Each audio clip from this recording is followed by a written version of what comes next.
ভাই আমাদের এডুকেশন সিস্টেমটাই এমন, কাকে দোষ দিবা? সবার আমলে স্টুডেন্টদের উপর চাপ গেছে। তবে একটা বিষয় কি জানো, তোমরা যা কিছুই করো না কেন, আন্দোলন করো আর যাই করো, কোনো লাভ নেই, বেকার টাইম ওয়েস্ট। তোমরা একটা বিষয় লক্ষ্য করো, তোমাদের বড় ভাইদের দিকে তাকাও, তাদের সময়ও কিছু এমন অযৌক্তিক অনেক সিদ্ধান্ত নিয়েছে শিক্ষা বোর্ড। তারা অনেক প্রতিবাদ করেছে, আন্দোলন করেছে, কিন্তু রেজাল্ট কি? রেজাল্ট কিন্তু জিরোই, কিছুই করতে পারে নাই। তাদের মধ্য থেকে ওই সময় যারা পড়াশোনা করছে তাদের দিকে তাকাও, তারা কিন্তু অনেক ভালো জায়গায় আছে, অনেক ভালো ইউনিভার্সিটিতে আছে, অনেকে ভালো জব করতেছে। তারা কিন্তু এইসব আন্দোলনে ছিল না, তারা তাদের পড়াশোনা ঠিকই চালিয়ে গেছে।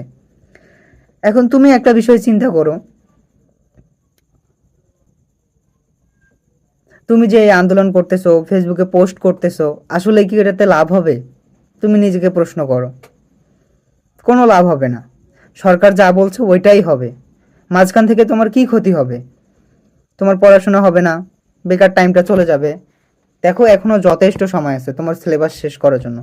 তুমি যদি এখন থেকে মন দিয়ে পড়ো, তাহলে ইজিলি তোমার সিলেবাসটা তুমি শেষ করতে পারবা। তোমার যদি সিলেবাস শেষ হয়, সরকার সিসি ক্যামেরা লাগাইতে চাইছে, আরে ভাই লাগাক না সিসি ক্যামেরা। তোমার কনফিডেন্স এমন থাকতে হবে, সরকার যদি সিসি ক্যামেরা লাগায়, আমি আমার বলবো যে আমার মাথার উপর লাগাইতে।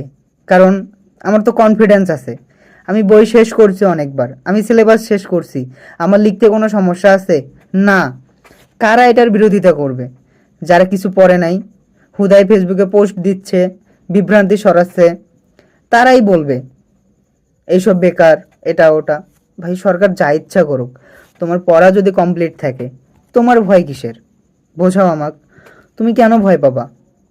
ভয় পাওয়ার কি কোনো বিষয় এটা? না, একদমই ভয় পাওয়ার বিষয় না। তাহলে কেন কেন এই আন্দোলন, কেন এটা ওটা? ভাই যতক্ষণ তুমি একটা পোস্ট করো, যতক্ষণ তুমি কমেন্টে রিপ্লাই দাও, ততক্ষণ যদি তুমি বই নিয়ে বসো, পড়াশোনা করো, তাহলে ভাই মানে তুমি কনফিডেন্স পাবা যে আমার মাথার উপরে সিসি ক্যামেরা থাক। তুমি কেন ভয় পাবা? বোঝাও আমাক।